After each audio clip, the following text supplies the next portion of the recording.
We remain steadfast in our commitment in delivering local news that matters, stories that inspire, enriching the lives of Filipinos in the Philippines and across the globe. This is your GMA Regional TV.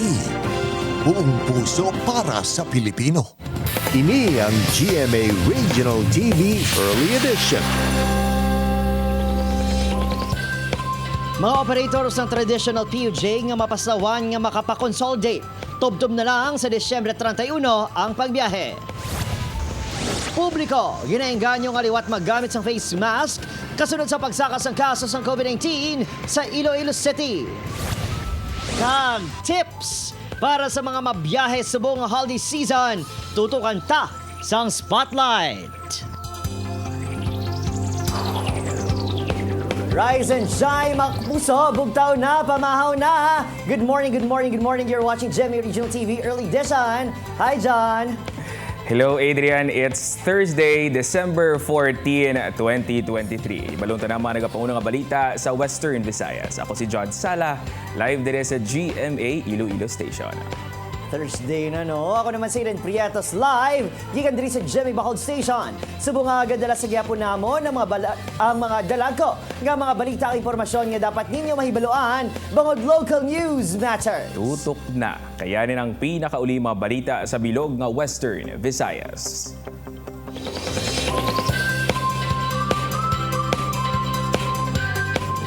Mga puso, para sa ato nagapangunang balita sa buong Webes, pila ka mga driver sa traditional jeepney nga wala ang nakapakonsolidate.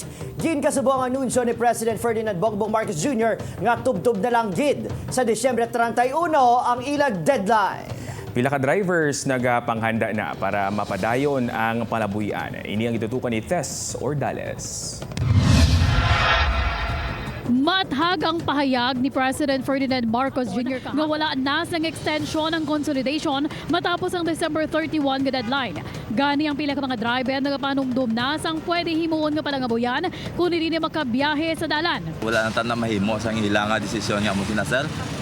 Kaya amo nang nadesisyonan sa nga ato nga pinuno, sundon ta nagila na guro para nga matawhay man ang lagan man sa ang syudad taman madulaan ta sang aton nga pangabuhi nga parte sa pagbiyahe. Dati mangita naman tayo ba nga alternative source para nga mabuhi man tayo.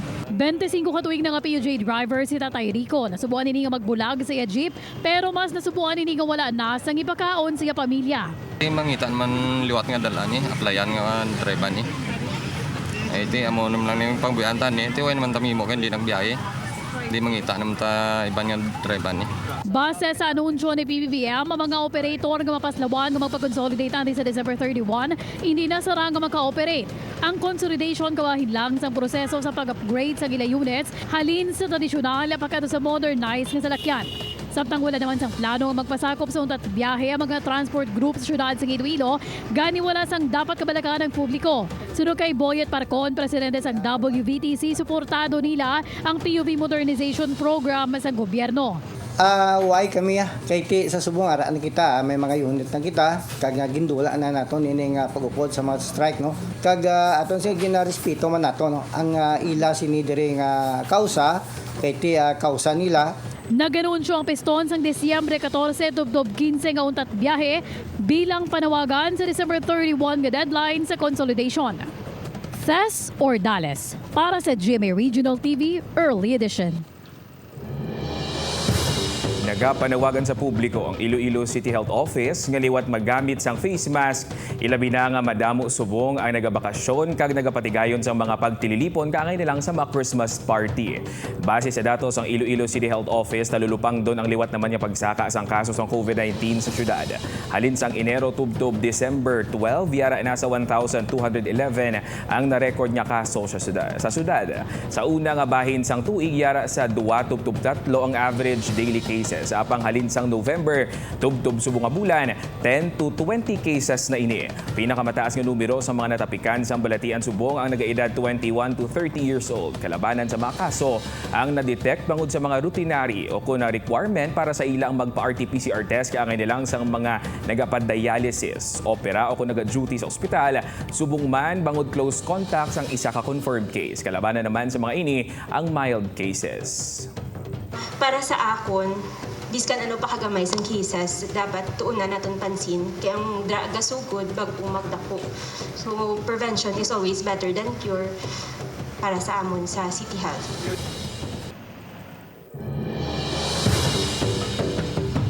Samtama kapuso sa probinsya sa Negros Occidental naman, presyo sa kalamay sa merkado. Nagnubo mga sugar planters sa probinsya, nagkakahangawa sa posible kapierdihan. Nakatutok kay Irene Pedreso.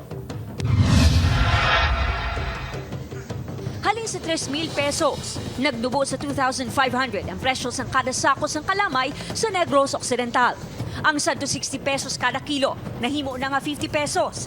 Sunod sa United Sugar Producers Federation o UNIFED, ang nasambit nga pagnubo sa presyo ng baklanay sa kalamay subong nga Disyembre, makabig dako ang kaperdihan, ilabi na sa mga magagmay nga sugar planters. This is really bad. This is all manipulated by the trader. Mapanubuan. Itirdi kita daya. Bangod sa Nobyembre pagin bakalang supply sang kalamay, may pila ka mga manubaligya sa syudad sang Bacolod nga wala pa nagpanubo sang presyo. Nang 80 per kilo, kag konpartida 75. Nagsulat na kay President Ferdinand Marcos Jr. sila mata agud mangayos ang bulig sa kaperdihan sang sugar planter sa probinsya. Ginahingyo man sini sa presidente nga kung tani ibalik na ang 3,000 nga presyo sa kada sako. Nagalaom naman ang mga small planters sa probinsya nga sa bulig sang gobyerno makabawi ang mga ini sa unang nga quarter sang tuig 2024. Upod kay Ruel Banggoy, Aileen Pedreso para sa GMA Regional TV Early Edition. Ginpatigayon na kahapon sa talatapan sang LTFRB 6 ang show cause hearing sa pagkahulog sang bus sang Vallecar Transit sa pilas sang Barangay Igbukagay, Hamtik, Antique sang December 5. Nagtambong sa amo nga pagpangusisa ang mga opisyal sang bus company para mag-eksplikar sa nagluntad nga aksidente nga kamatay sang 19 ka mga sakay sang nasambit nga bus. Naibaluan nga una na nga ginpahayag sang management nga bukas ang Vallecar Transit sa ginahimong investigasyon sang otoridad. Lakip na ang kuha sang CCTV nga nagapakita nga may ginakayo sa bahin sang Barangay Lindero, Tobias Fournier ang driver kag konduktor antes ang aksidente. Samtang temporaryo nga nahamyang subong sa isa ka punerarya sa San Jose Antique ang 5 ka miyembro sang isa ka pamilya nga nagikan sa South Cotabato nga nagabakasyon lang man kuntani diri sa Panay sang naglungtad ang aksidente. Ini ang ginpatigayon sa Antique Provincial Government samtang ginahitso pa ang schedule sa pagpauli sa ila mga bangkay.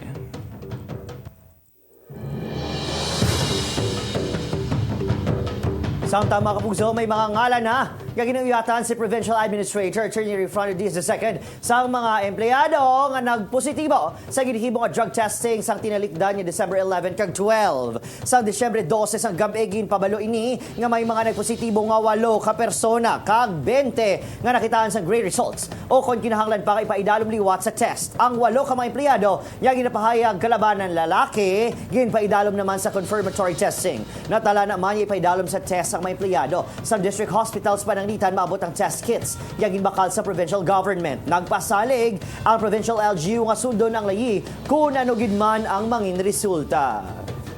Ara naman na sa lahi natin kung anong mga sanctions, no? Sa mga GO, we will not anymore renew ang ilang mga contracts is coming January. Sa mga regular employees, we will also initiate administrative cases.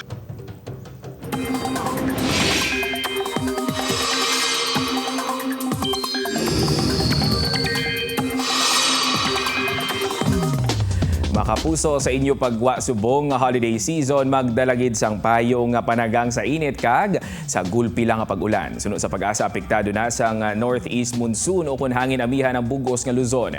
Easterlies naman o kun mainit nga hangin nagikan sa Pacific Ocean ang nagaluntad sa Visayas kag Mindanao. Mangin manami ang panahon sa alos bugos nga Western Visayas subong adlaw, December 14, ina sa piyak sang posible nga pag-ulan sa pila ka lugar base man sa rainfall forecast sang Metro Weather.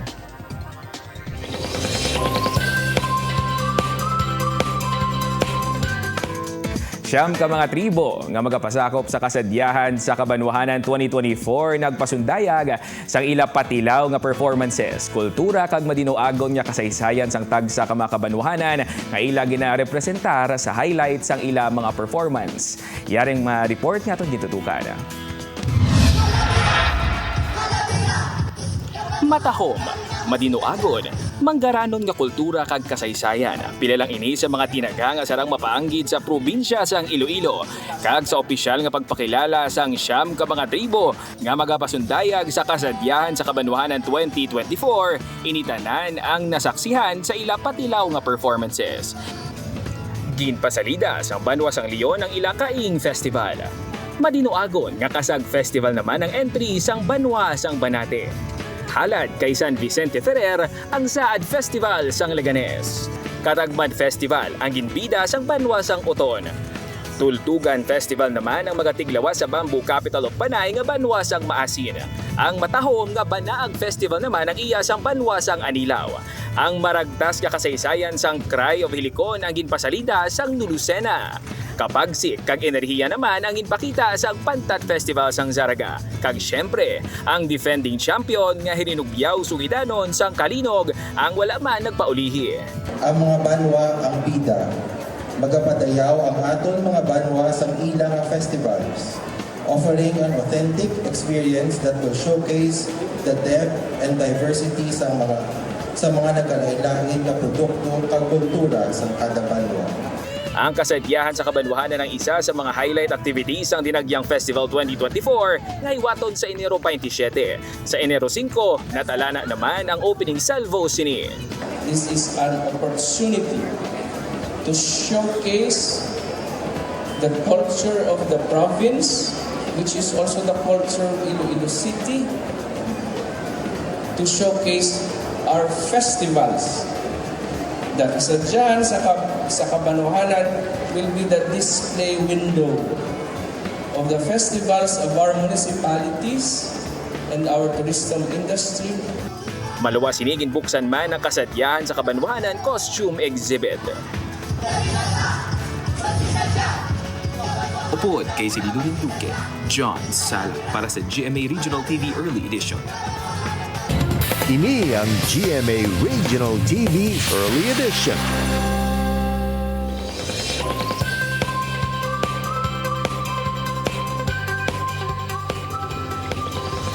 Ang holiday season ang ginakuha sa madamo sa aton nga oportunidad para makaupod ang mga pinalangga sa kabuhi.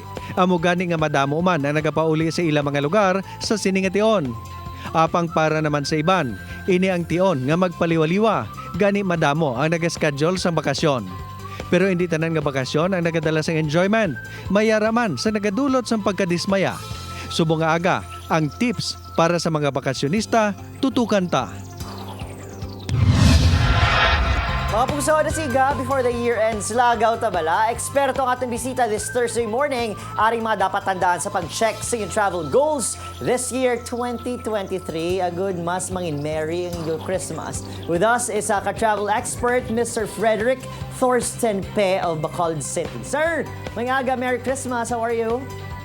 Merry Christmas, and of course, and good morning sa tanan naton dira nga mga naga-suporta, no? Kag nagatanaw sa GMA Network.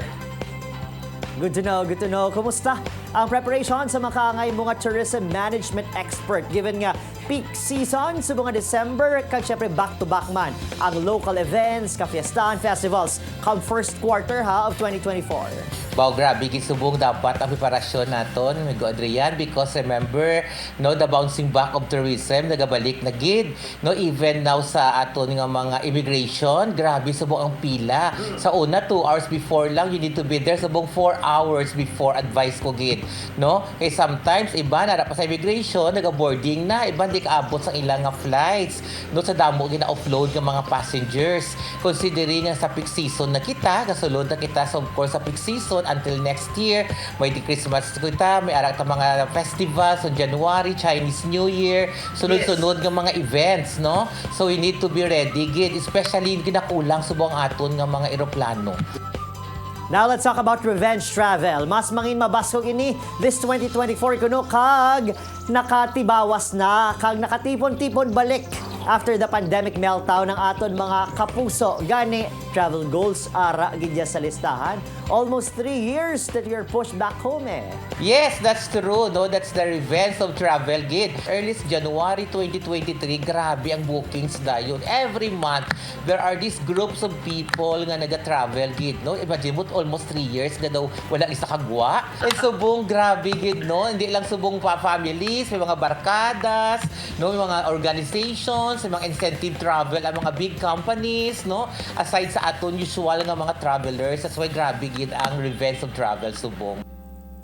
Anong tips mo naman niya sa ating mga kapuso ko for the first time will leave the borders of the Philippines ba? Congrats!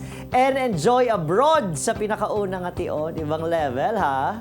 Okay, so thank you, Adrian. So siguro ang matag ko lang nga tips sa mga first-time travelers na to, number 1 of course, no, expect always the unexpected. Kay not all the time, do not bring the comfort of your home sa travel.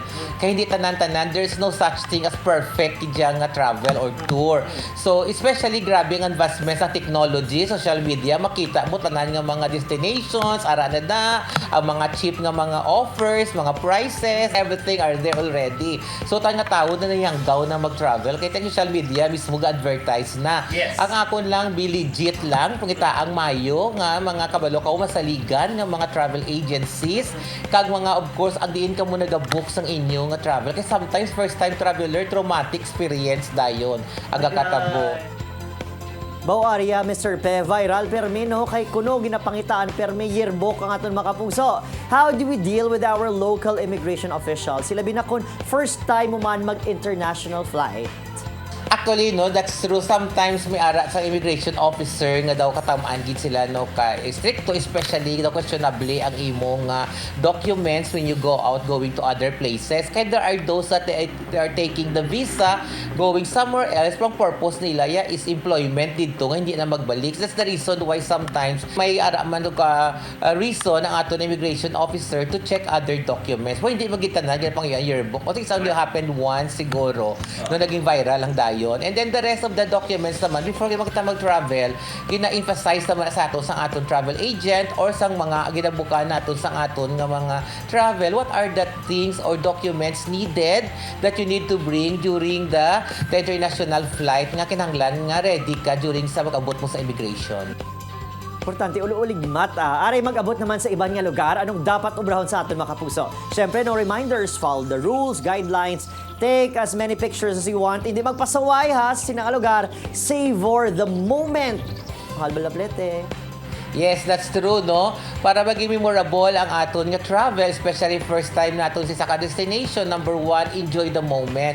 That's the number 1. And then, of course, take as much as pictures, memories, everything, no? Know the different people there, the culture, then the food, no? The food tourism, everything you enjoy. Kahit you cannot tell, basi that will be your last visit to the destination. So, enjoy to the max gid, no? Para sulit kidang imo nga biyahe. And number 3, of course, be observant also sa mga protocols naton. Kaya sometimes sa Tagalugar, may kanya-kanya rules and regulations that we need to follow. May mga very strict country kita, ladamo sa mga dos and don'ts, sa mga country, mga tamado ka free will lang, nga country nga open lang, no? Wagi problema. So, isa na guro sa mga tips sa mga first-time traveler. Hoy kapuso, basi mo over baggage ka. Hindi ba lang magpatama? Nga daw, bilog mo nga balay dalon mo sa imo biyahe. Pila ka lang kadlaw. Yawan ka na, brakintol ka ron. Wala bala porter sa airport. Yes, number 1, travel light, no? Travel light gid, which means only bring, your clothes or your bag for the number of days of your tour. Kasi sometimes, no, you only stay there for 4 days but you're bringing the whole of your aparador with you.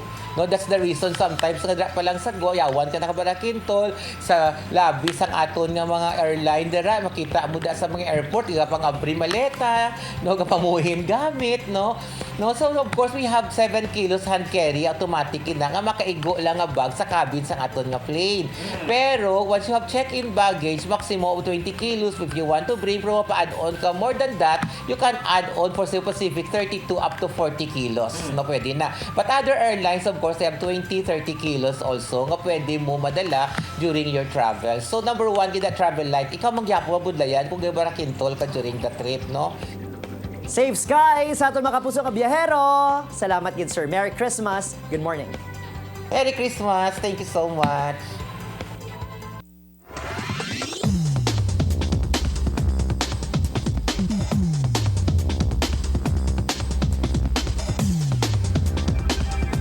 Ini ang GMA Regional TV Early Edition.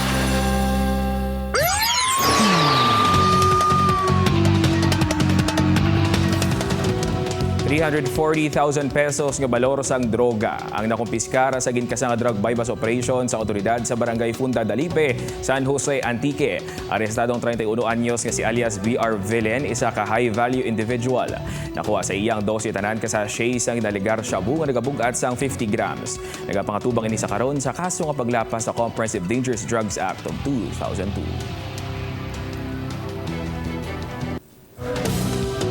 Mapuso formal naman yung padalaan sa Barangay Sigang Airport sa Bacolod City isang summon letter. Ang foreigner nga ginareklamo sa pagpanghilo sa maido sa ila barangay. Ipatawag ini agud mapatpat sa mga opisyal. Ang reklamo kay ebidensya nga nagalibot ini agud panghiluan ang mga ido sa dalan. Magapakigangot man sa Department of Foreign Affairs ang grupo nga Community for Animal Rescue Efforts Incorporated o CARE kung legal bala ang pagtinir sini sa Bacolod City. Plano sa grupo nga pasakanin isang kaso paglapas ng animal welfare. We haven't talked to him personally. So, much better to kung ara gid siya personally coming from the horse's mouth. At tagaan na siya summon. I hope he would appear. Last time I heard daw, he was illegal. So, I still need to confirm it.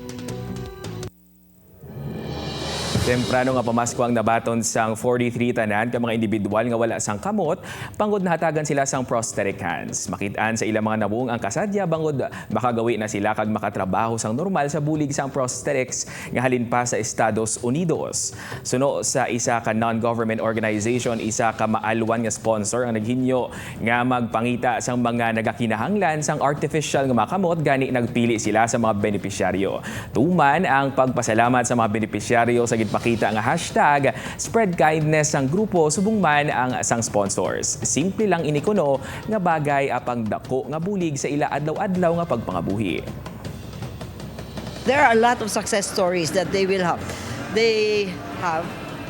Actually, ang iban na nakakuha na sang amuning na hand, ga drive na sang tricycle. Ang iban ga cellphone repair. And ang iban ga ano na ng gasolda. Iniguro nga kamot. Iniguro magamit ko ni sakon nga pagkaon sa paggulag ko sakon sa sulod si Panimalay o kung ano man nga matabo sa sulod si Panimalay ko dako gini nga bulig.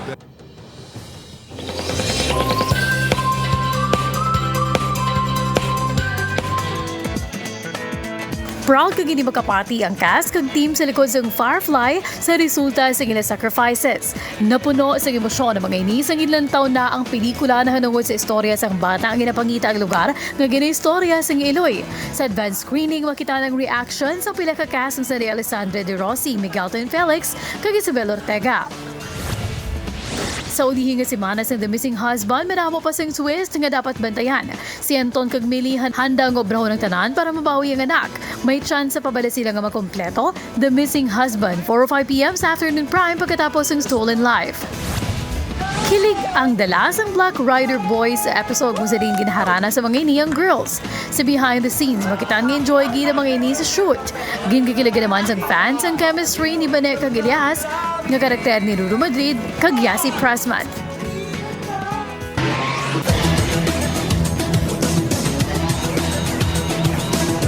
Nabuhi ang paglaom sang San Beda Red Lions nga makuha ang chance nga makasugod sang panibag-o naman nga dinastiya sa NCAA Men's Basketball matapos nga magpangibabaw batok sa Mapua Cardinals sa score nga 71-65 sa Game 2 sang Best of 3 Finals. Apang ang Mapua Cardinals mabaskog sa gihapon na pagpati nga ini na ang ilation nga makuha ang titulo nga nangin madanlog sa nakaligat nga 32 years. Sino ay hana ang magapangibabaw bantayan sa winner-take-all Game 3 sa Domingo, December 17, alas 2 sa hapon, kag ini ang live nga malantaw sa GTV.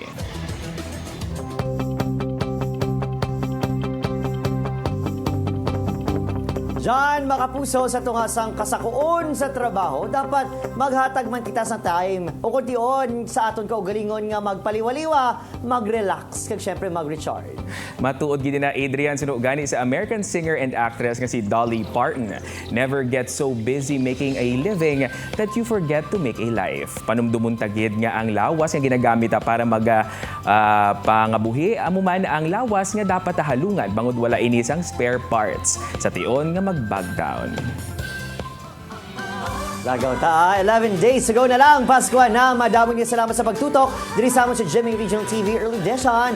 Updan nyo kami din Lunes to Biyernes. May muli nyo malantaw ang aton nga episode sa www.gmaregionaltv.com kag mag-subscribe sa aton official YouTube channel GMA Regional TV. Ako si John Sala. Kao na Masirid Prietos, bugo sa puwersa para sa mas akong misyon, kag mas masangkad nga pagserbisyo sa pungsod. Maying aga!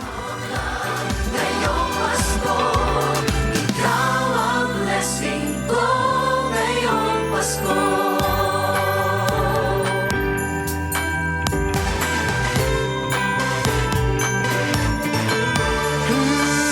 Sa yakap mo ako ay nananabik. Sa Pasko ang tanging kong hiling. Ikaw ay aking laging makapiling. At sabay natin awitin natin himig. Ngiti, iindak, anumang ahos ng panahon. Matutumba, madarapa, pero laging babangon. Sa ligaya at lungkot. Ikaw ang aking tagpuan. Ikaw ang aking sandal.